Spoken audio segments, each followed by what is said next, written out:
Todos,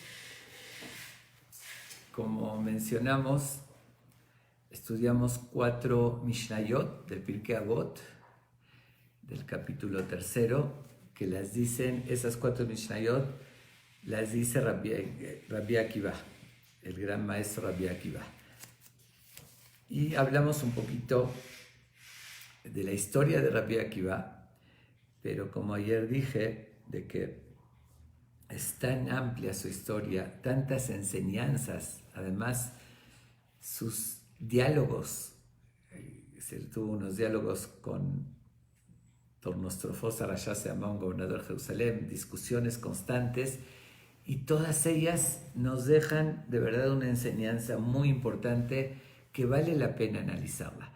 Voy a continuar un poquito y voy a ver si alcanzo hoy, o si no, continúo mañana, también dar una explicación muy interesante de una visión, como dije ayer, cabalística, que responde a muchos cuestionamientos que nos haríamos acerca de él. ¿Por qué tuvo esa muerte tan trágica? ¿Por qué murieron los 24,000 alumnos? Y muchas preguntas más que las voy a responder desde un punto de vista cabalístico totalmente, místico. Pero vamos a continuar un poquito con su historia. Dice el Talmud que de 6 fuentes diferentes Rabbi Akiva enriqueció. El primero sufrió muchísimo una pobreza extrema, porque incluso cuando fue a estudiar también trabajaba, hacía trabajos así elementales para poder subsistir o sobrevivir. Sufrió muchísimo al principio, pero después tuvo una riqueza indescriptible de Rabbi Akiva. Y Dios le mandó, ahora sí lo compensó por toda la pobreza que tuvo en esos años. Tuvo una riqueza extrema que también hizo siempre méritos con eso. Nunca disfrutó así decir simplemente lujos. Destacó en la ayuda, en la preocupación por los demás.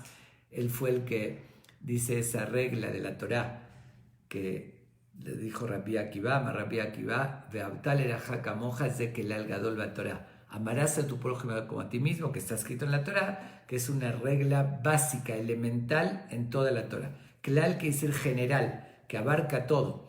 Entonces él destacó y así actuó también con hechos, como ya mencioné, que cuando salía de viaje siempre se preocupaba de ayudar a enfermos, ayudar en todo lo que podía. Pero ¿cuáles fueron esas 6 ¿cómo llamarlas? Fuentes de riqueza que Dios le mandó? La primera ya la mencionamos. La primera fue de su suegro, que era multimillonario, Calvá Sabúa, donde él comenzó, donde él era un trabajador, ¿cómo se llama? Se trabajaba en los campos de él con sus animales, era pastor. Que primero el suegro desheredó a su hija cuando se casa con él, y como ya lo conté, que cuando lo vio, cuando llega con todos sus alumnos, le hacen una recepción espectacular. Fue el dirigente más importante que destacó de su generación, Rabbi Akiva. Aunque no tenía el puesto de presidente, que hablamos mucho de los presidentes, o jefe del tribunal, Bedín, sin embargo, fue reconocido como el sabio más grande que hubo en su época. Y hasta hoy en día seguimos disfrutando de sus conocimientos, porque también, como ya lo mencioné, que él ordenó las 6 series de Mishnayot, ordenó lo que son, dividió, él era muy ordenado y estaba toda la información oral revuelta, lo que era un comentario o una explicación así de derashá, de un discurso que alguien dio, que no una halajá, no una ley. Habían cosas que eran leyes, cosas que eran relatos.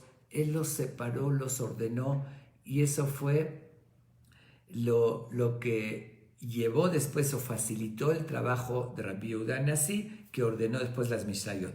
Pero el trabajo principal lo hicieron sus alumnos, que él les enseñó y les indicó toda esa separación. Hay muchos conceptos en las fuentes talmúdicas o la Torah oral que se llama Sifra, Sifri, Midrash Haggadah, Midrash Halajá, todo tipo de, que él fue el precursor que escribió, o más bien ordenó todo eso.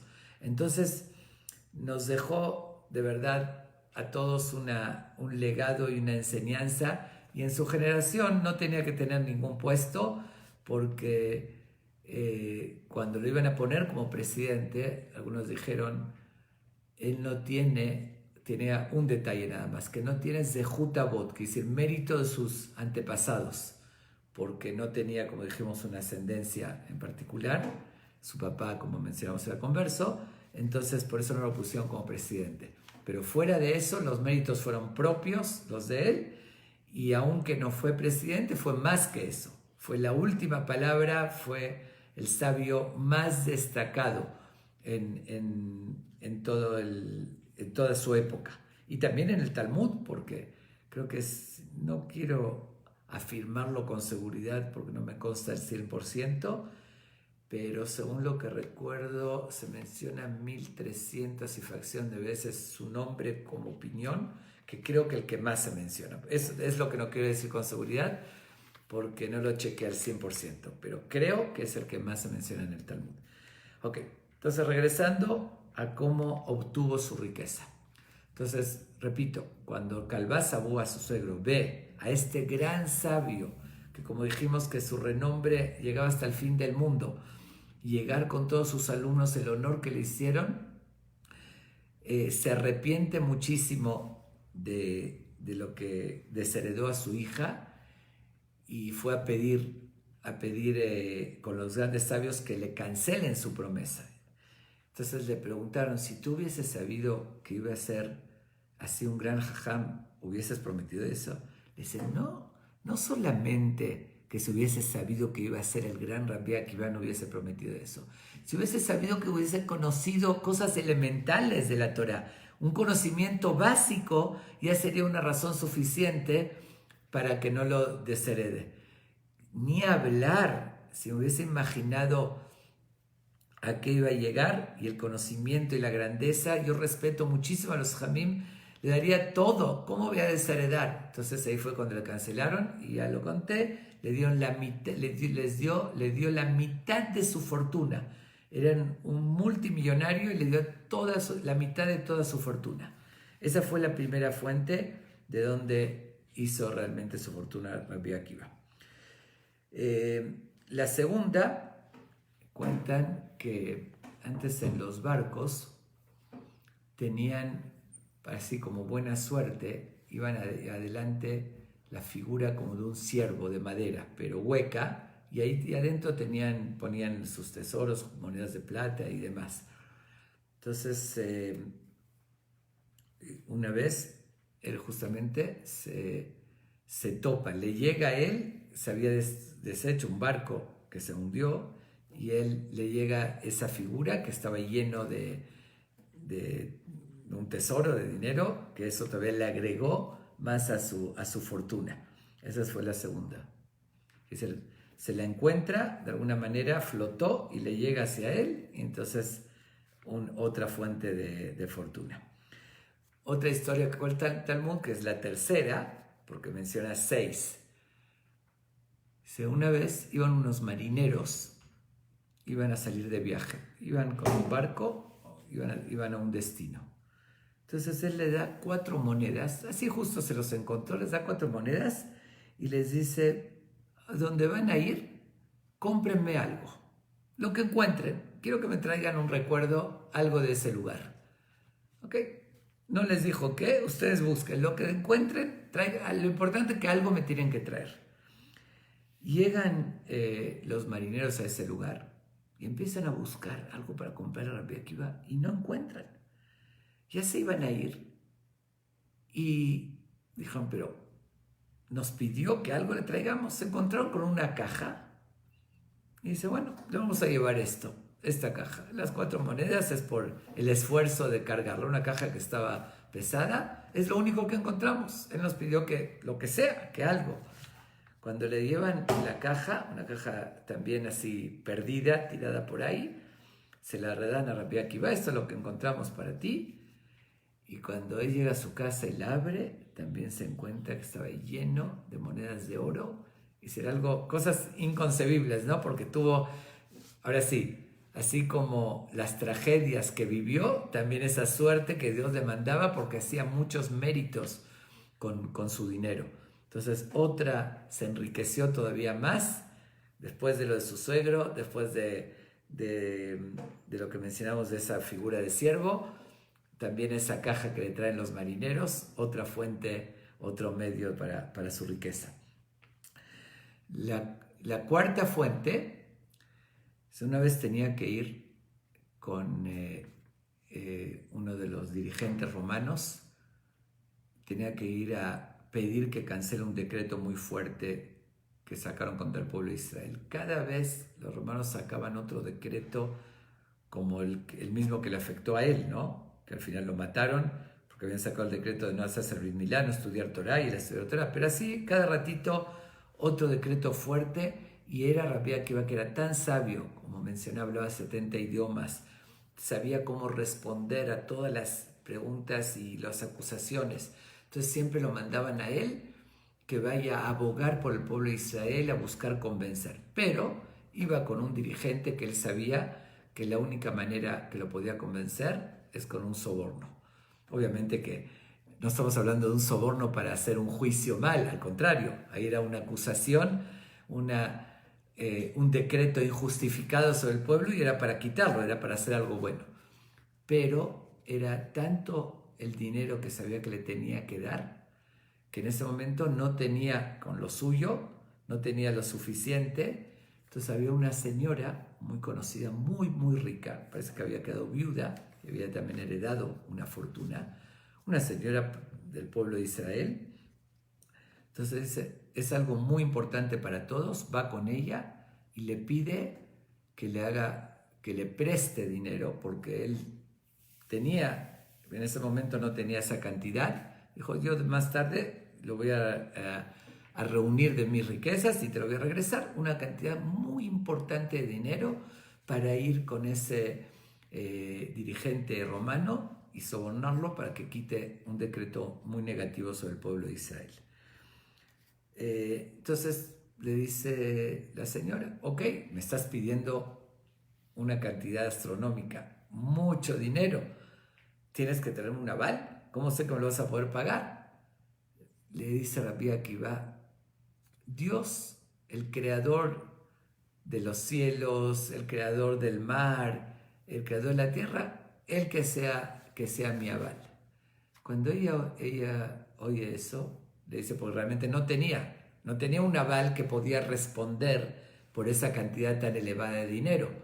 Entonces le dice, Dios es el único, es mi aval. Cuando ella oye eso, le dice, ok, vamos a hacer una cosa. Ella justamente vivía cerca del mar, es decir, vivía más bien cerca de una playa, en la orilla del mar.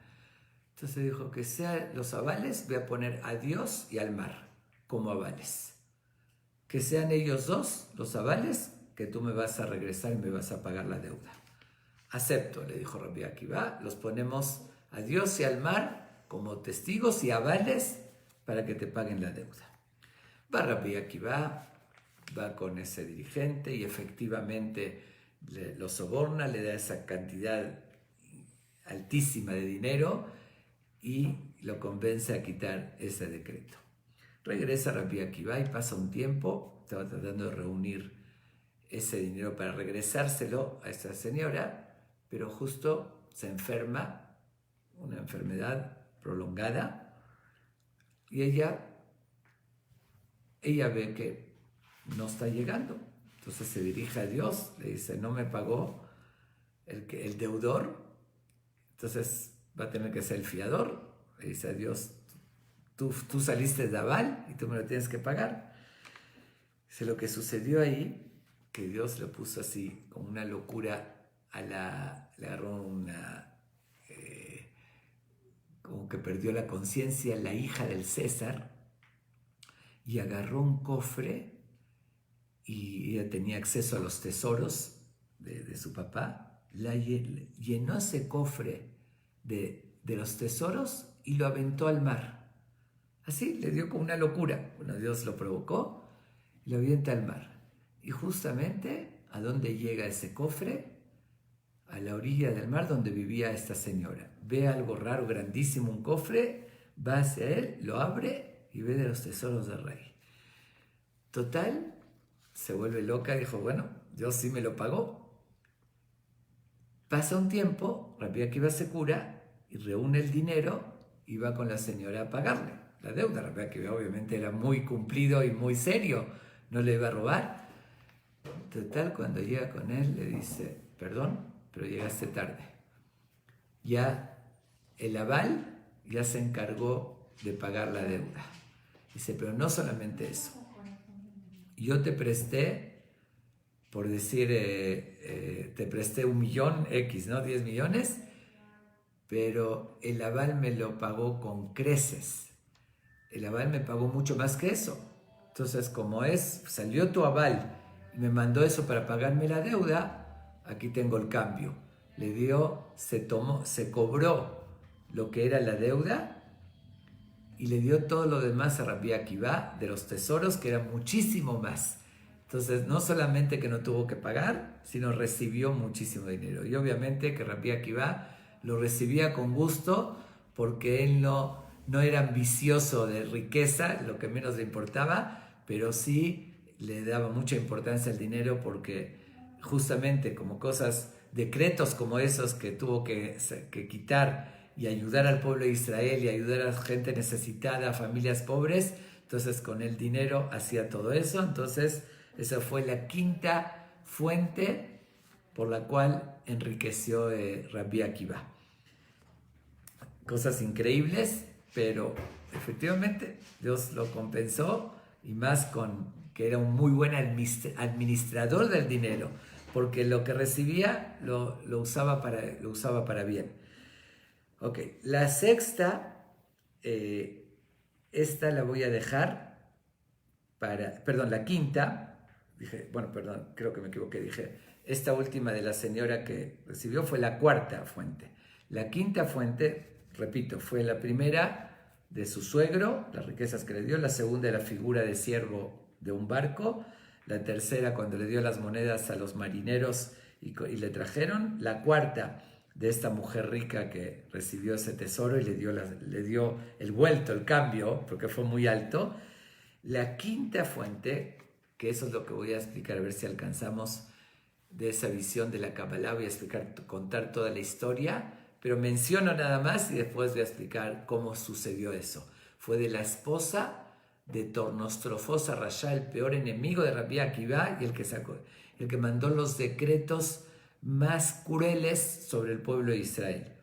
El mismo Tornostrofos fue el que después lo condenó a la muerte trágica, peinándole su cuerpo con peines de acero a rojo vivo.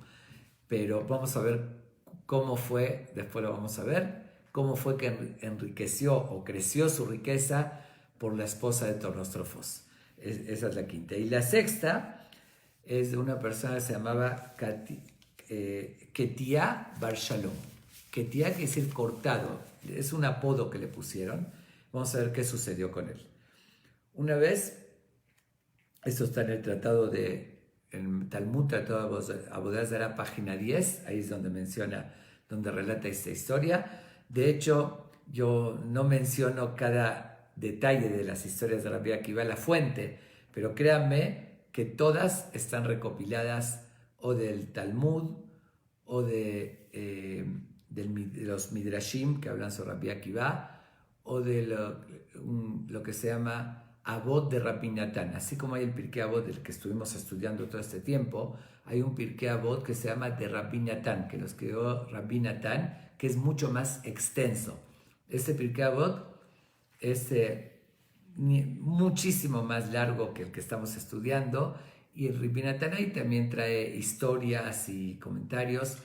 Entonces, muchas cosas que conté, o de Rabbi Akiva o de otros Jamim, lo tomé de esa fuente, que es una fuente muy amplia. Entonces, todo lo que digo, obviamente que no inventé nada. Algunas cosas no digo porque hay algunas historias que se pueden oír como fantasiosas o no conocidas, como algunas cosas que conté de Rabbi Akiva. Algunas cosas incluso están de recopilado de manuscritos muy antiguos de grandes jamim que escribieron sobre Rabbi Akiva y que no está en el Talmud o en el Midrash, pero recopilé de todas esas fuentes para transmitirles la historia completa de estos jamim. No completa porque falta muchísimo, ¿no?, de contar, pero muchos datos que tal vez no se conocen o no son tan famosos. Pero este dato sí es famoso, lo cuenta... Este sí es del Talmud, del Tratado de Abodá, de la página 10, que cuenta lo siguiente,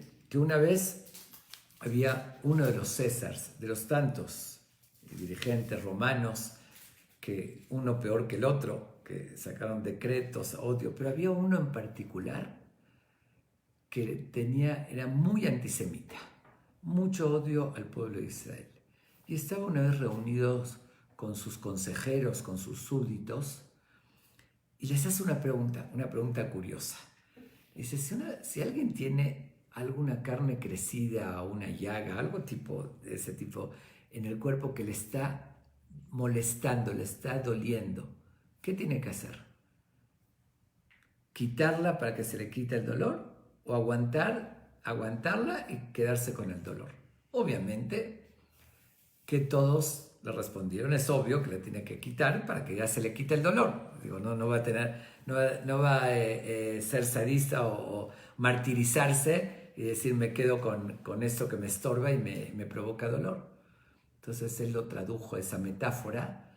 Dice, pues yo tengo aquí como una llaga, el pueblo de Israel que está en mi imperio, que me duele, me molesta verlos. Entonces, como ustedes me dijeron, lo tengo que quitar, que se decide exterminarlos, así de plano, como Amán en su tiempo, exterminar a todo el pueblo de Israel, sin ninguna razón, nada más por el odio. Tenía uno de sus consejeros, que era una persona con más valores y más decente, le alegó, le dijo, en primer lugar, yo considero, y le trajo muchas citas, tanto del Tanaj que él creía, pero aparte de la historia, le dijo, Dios lo determinó, nunca vas a poder matarlos a todos. Que si quieres erradicarlo como una llaga, que lo quieres quitar, no vas a lograrlo porque eso es algo histórico. Sí lo puedes matar muchos de ellos, puedes lastimarlos, pero erradicar como tú lo quieres hacer no vas a lograr. Eso en primer lugar. En segundo lugar, si tú vas a realmente quitar una parte que es de tu reinado, de tu gente que viven, van a acusarte todo el mundo que es como, así lo llaman, Malká Ketia, un reinado cortado, que le está faltando algo, que dice, vas a quedar muy mal ante los ojos de todo el mundo que mataste una parte de tu gente y como que lo quebraste tu reinado.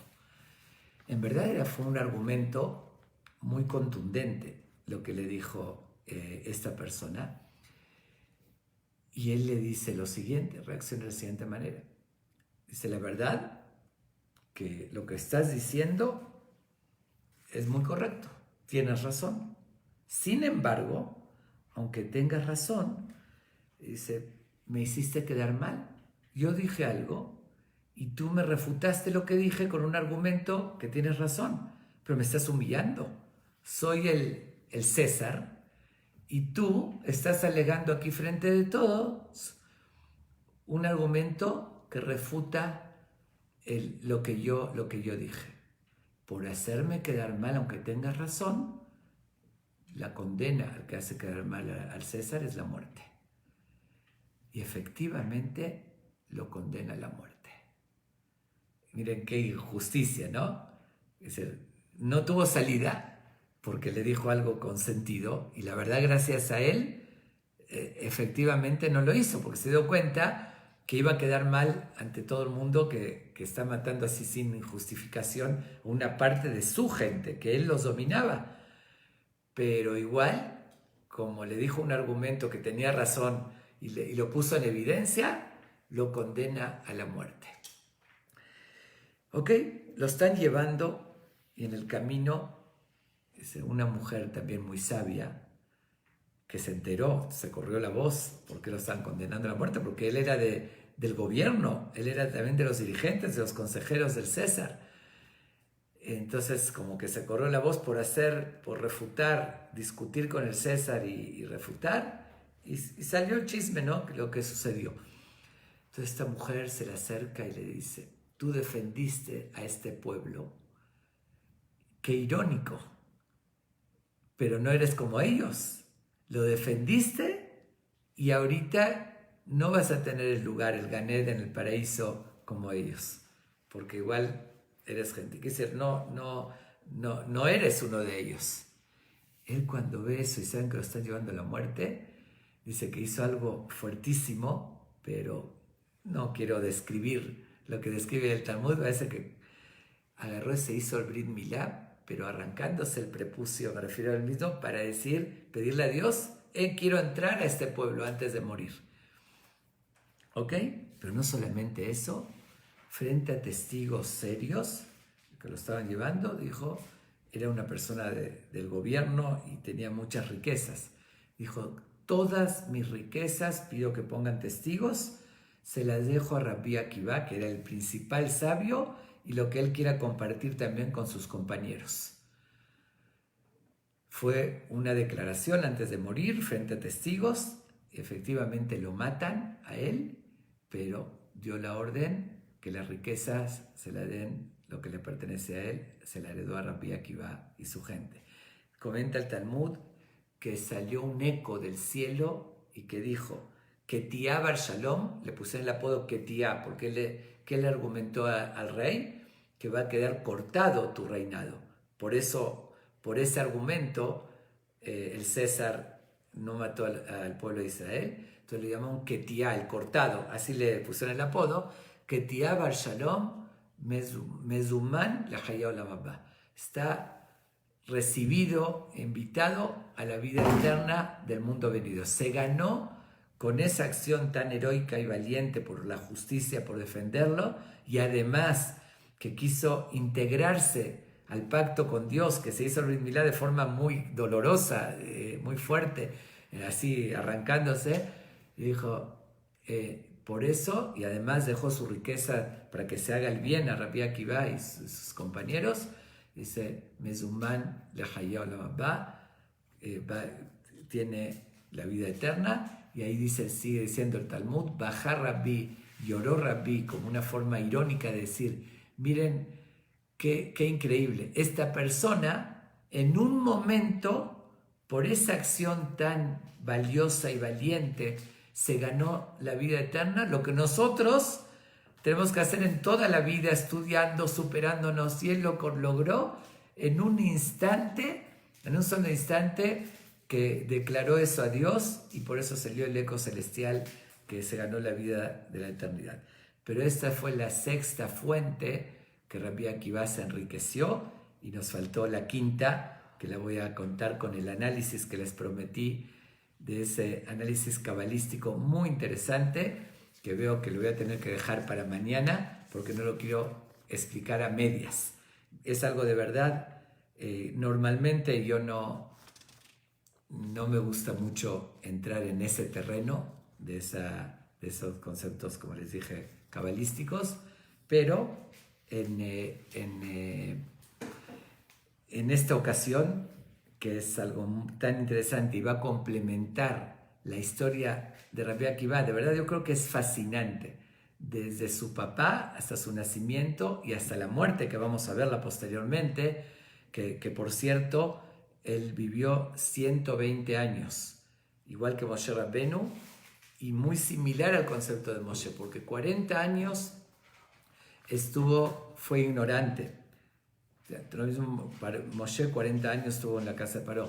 Después 40 años estuvo estudiando y superándose, y 40 años fue el líder y transmitió toda su sabiduría al pueblo de Israel y los lideró.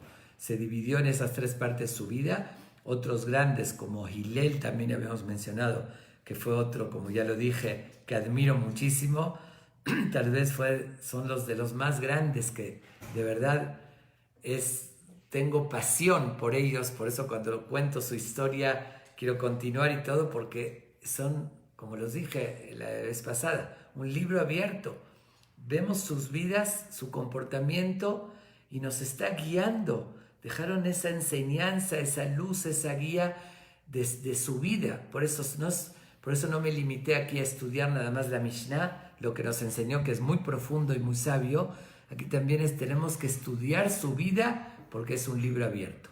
Entonces voy a, como introducción a lo que vamos a ver mañana, que como dije que es algo muy interesante, voy a contar un poquito de algunas de las discusiones que tuvo con este Tornostrofos.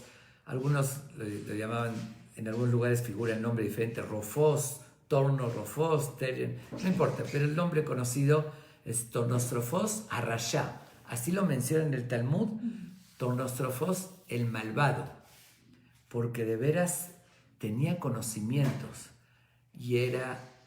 ¿qué pasó?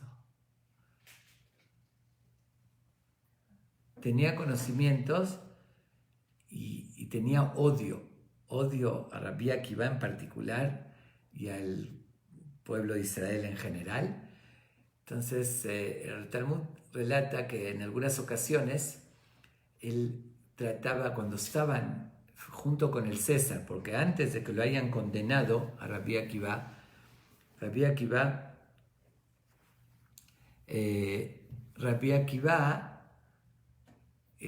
iba con el César, con el rey, y él lo aconsejaba. El César mismo le pedía consejos por su sabiduría. Veo que me comentaron que están mis nietos, Abraham y Moshe, oyendo, es por primera vez. Pues les mando un saludo a Abraham y Moshe Tobal, que me están oyendo, no sabía, es la primera vez. Bueno, ese es un paréntesis que hago. Ok, entonces, le comentaba que Rabbi Akiva iba muchas veces con el mismo César. El César disfrutaba de hablar con él, de oír su sabiduría, le hacía preguntas de ciencias, de conocimientos, y siempre Rabbi Akiva le respondía correctamente. Pero en varias ocasiones se encontraba justamente Tornostrofos, que odiaba mucho a Rabbi Akiva, y cuando se enteraba que iba a ir con el César, iba intencionalmente, porque él tuvo varios puestos. Uno de ellos fue gobernador de Jerusalén, cuando ya estaban, obviamente después de la destrucción del templo. Entonces iba y no soportaba que el César lo quería Rabbi Akiva y lo respetaba.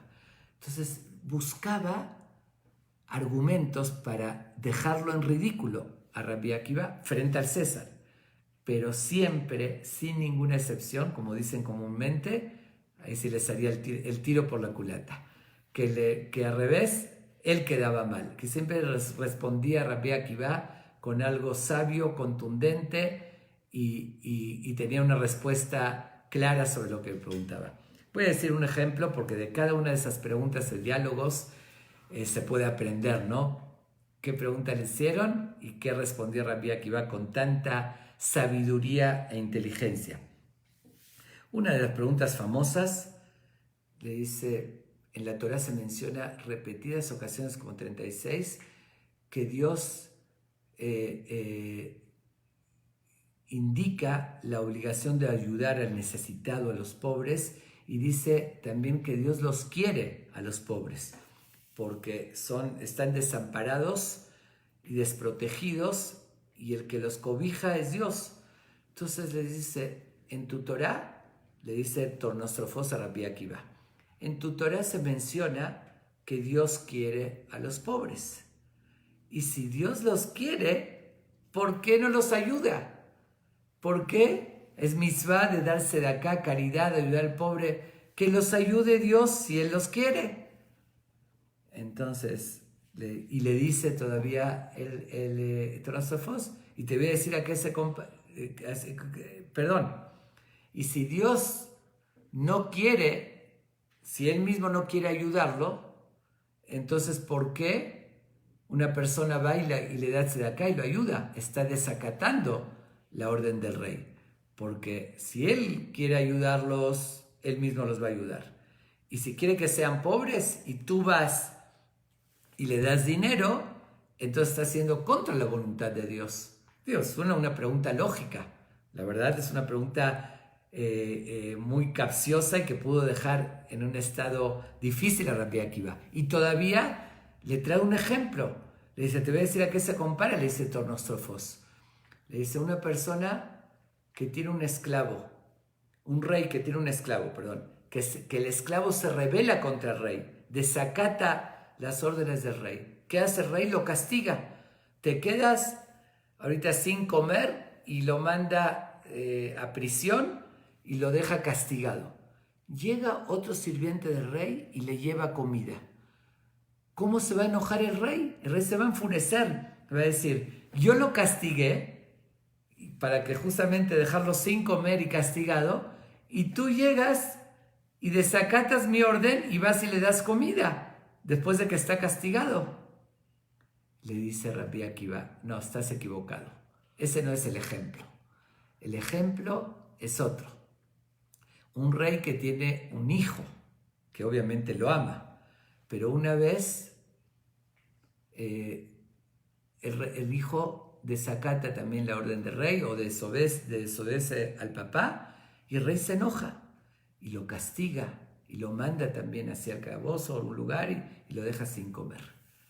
Pero el rey lo tuvo que hacer porque no le quedaba otra, que se tenía que darle una lección. Pero por otra parte, el rey está sufriendo que su hijo esté sufriendo.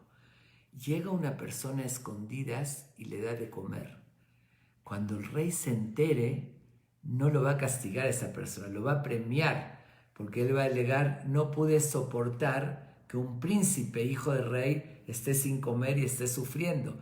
Y el rey, como lo quiere, dice, qué bueno que no salió de mí, que vino alguien más y le dio de comer, entonces se va a alegrar el rey que esa persona ayudó a su hijo. Fue lo que respondió Rabbi Akiva. Le dice, y a tu pregunta, dice, primero que el rey mismo nos pide que nosotros ayudemos al pobre. Dice, por alguna razón tiene que ser esa persona pobre, y justamente es la oportunidad para que los ricos, los que tengan la posibilidad, hagan ese gran mérito de ayudar al necesitado. Y lo mencioné una vez, que por eso está escrito que más de lo que el pobre hace con el rico, más de lo que el rico hace con el pobre de ayudarlo, el pobre hace con el rico de darle la oportunidad de que a través del pobre uno pueda cumplir esa mitzvah, ese mérito de superarse y de ayudar realmente al necesitado. Entonces le dijo, sí, no es contradicción, al contrario, Dios quiso que así sea y nos está dando la oportunidad. La cosa es que le respondió y lo dejó ya sin pregunta. En otra ocasión, él le pregunta, le dice, oye, ¿qué tiene de particular Shabbat? Mayom Yomaim. ¿Qué diferencia de ese día a los demás? Dice, ¿por qué tanta importancia ustedes le dan al día de Shabbat? Entonces le contesta Rabbi Akiva, le dice, ¿y qué diferencia tienes tú a todas las demás personas? Le dice, ¿qué hay de diferente en ti que el resto de las personas? Entonces le dice, pues, ¿qué pregunta? ¿Qué pregunta? ¿Qué diferencia hay en mí que el resto de las personas? El rey me escogió para ser gobernador, para tener este puesto. Entonces, esa es la diferencia, que a mí me escogió y no a otros. Entonces le dijo, ¿qué me estás preguntando? ¿Qué diferencia hay Shabbat al resto de los días? Dice, también Shabbat, el rey, Dios, el creador, lo escogió como un día especial, un día sagrado, que hay que cesar los trabajos en él y hay que santificarlo. Así como te escogió Dios a ti, y haciéndote diferente a los demás, poniéndote en tu puesto, también Dios escogió el Shabbat y lo hizo como un día diferente. ¿Qué me estás preguntando? Pues vio que sí tenía razón.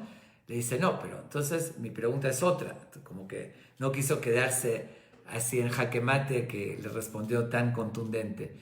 Le dice, ¿y cómo sabemos que Shabbat en verdad es el séptimo día?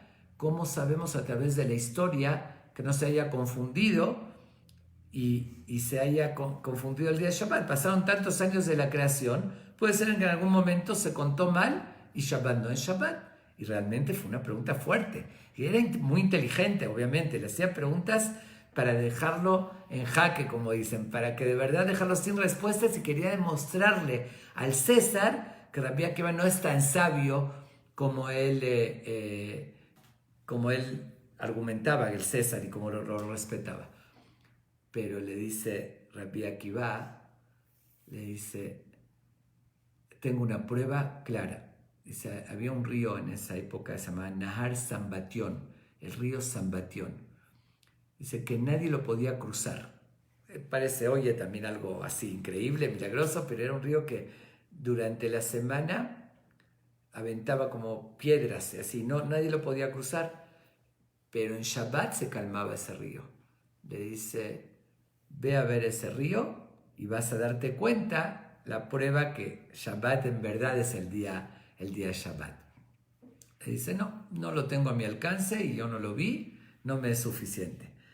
Le dice, incluso Baaleob, le dice unos espiritistas que traen a espíritus que hacen ciertas brujerías y en Shabbat no lo pueden hacer. Prueba, vas a ver que en la semana lo pueden hacer y en Shabbat no. Igual no se conformó con esas respuestas. Le dice, en el cielo, dice, la gente malvada que está pasando su proceso de purificación, es lo que se llama infierno, no entendemos qué es exactamente ese proceso, le dice, el día sábado no descansan también, que es el mismo día de aquí. Le dice, bueno, eso no lo puedo ver, hasta que le dijo, dice, no te quería dar esta prueba, pero si tú insistes tanto y dices que no te lo puedo demostrar, ve a la tumba de tu papá. Bueno, ahí sigue relatando el Talmud y vas a comprobar que él toda la semana está de una forma, porque sí, fue un malvado tu papá y no te quería decir esto para que no te enojes y digas que estoy faltando el respeto, y vas a ver que en Shabbat descansa y no le sucede lo mismo que sucede el resto de la semana. Fue a comprobarlo y vio que es verdad, pero igual se enoja con Rabbi Akiva. Dice, me estás ofendiendo, defendiste a mi papá. Le dijo, pero tú me dijiste, tú me presionaste a que te tenga que decir eso. Bueno, eso es otra de las anécdotas. Otra de las discusiones también, que de cada una de ellas aprendemos, porque realmente se puede comprobar también que Shabbat es el séptimo día. Entonces una vez le pregunta, también frente al rey, le dice, oye, ¿qué es mejor? ¿Las acciones de Dios o las del hombre? ¿La creación de Dios o del hombre? Rabbi Akiva captó por dónde iba, a qué quería llegar.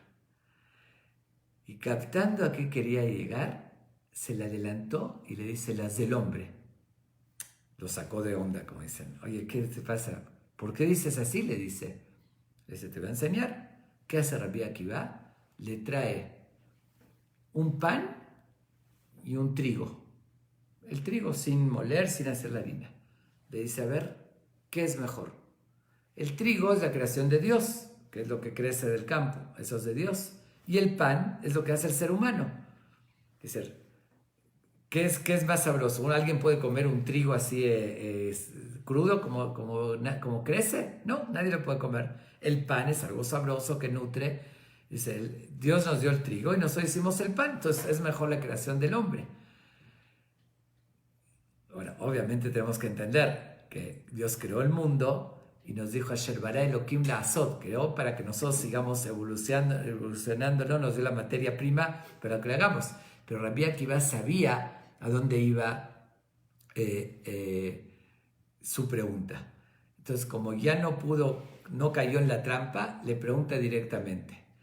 Le dice, si Dios quería que la persona se haga el Brit Milá, que quitar una piel del prepucio, ¿por qué no lo creó directamente así, sin Brit Milá? Dice, él quería que le conteste que es mejor la creación de Dios, entonces le iba a preguntar, le iba a decir, si es mejor la creación de Dios, Dios lo creó con el Brit Milá completo y el hombre viene, lo altera y lo corta. Entonces el hombre está echando a perder. Pero como Rabbi Akiva se le adelantó y no lo dejó que caiga en la trampa, entonces le tuvo que preguntar directamente. Le dice, si Dios, ¿para qué se hace el Brit Milá? Si Dios quiere que se lo quite, que directamente que lo haya creado sin prepucio. Sin el Brit Milá.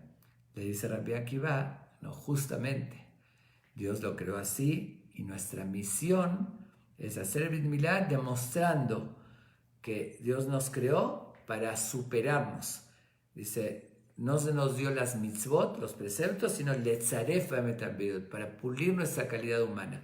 Y una forma es, justamente, si nos hubiese quedado sin el Brit Milá, no tenemos que nosotros superarnos y hacer ese pacto y demostrar que estamos dispuestos a controlar nuestros impulsos.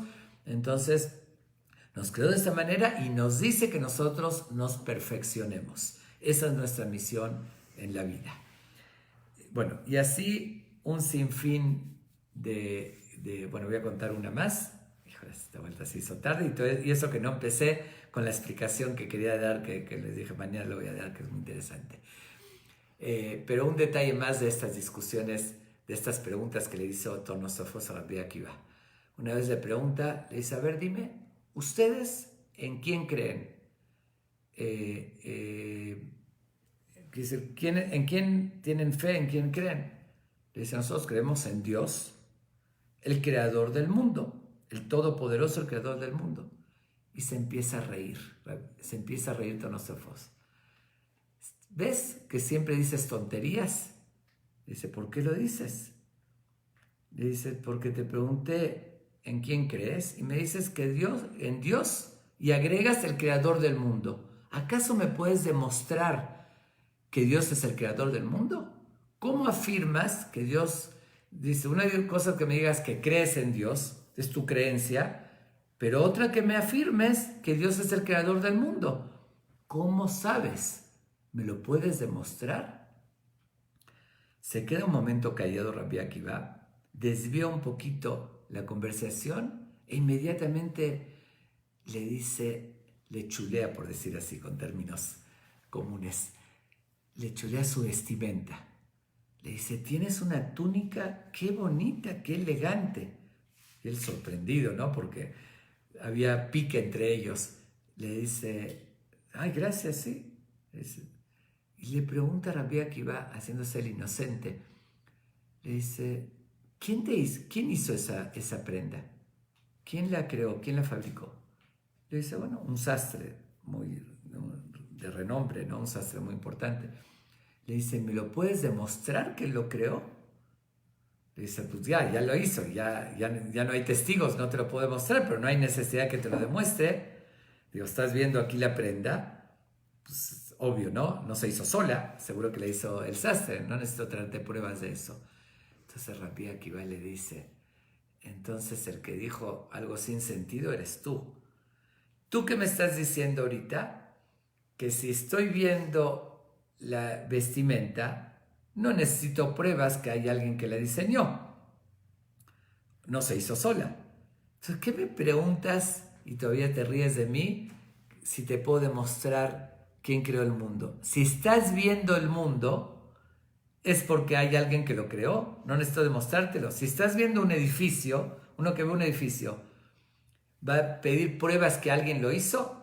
Ve un edificio todo ordenado, programado, que tiene sus pisos, tiene sus casas. No se puede haber hecho solo que brincaron unas piedras y se formaron. Obviamente que alguien lo diseñó. Si uno ve, es lo mismo una vestimenta. No se puede haber, la otra opción sería que llegue a pensar que hay unos árboles en un campo y hay un algodón crecido que creció en el campo y vino un viento y hizo que se vuele el algodón, se enredó en las ramas y después vino una lluvia, un granizo y cortó lo que se enredó y queda hecho una túnica, un traje a medida. ¿Alguien podría creer eso? Obviamente es imposible. ¿Ves un traje hecho a medida? Seguro que alguien lo hizo. Entonces le dice a Rabbi Akiva, así de sencillo. Estás viendo un mundo tan impresionante, tan perfecto, el ser humano. Así como algo menos sofisticado que eso, como dije, un edificio, una prenda, dices que no se hizo sola, con más razón no se puede haber hecho solo el mundo. Entonces, ¿qué me estás preguntando? Y todavía te ríes de mí. También lo dejó así sin respuesta. Y por todas esas discusiones, que son muchas más, ya no voy a contar más porque son muchísimas, le fue acumulando más odio y mañana continuamos justamente de este punto que nos quedamos en base a ese odio, cómo se quiso vengar de él. Le pidió a su esposa que lo ayude para vengarse de él. Eso lo vamos a ver mañana. Continuará. Ok, hasta aquí. Y oigan que no estudiamos la Mishnah, estudiamos enseñanzas de Rabbi Akiva, que son muy significativas, y vamos a dedicar este estudio en memoria, como lo hacemos todos los días.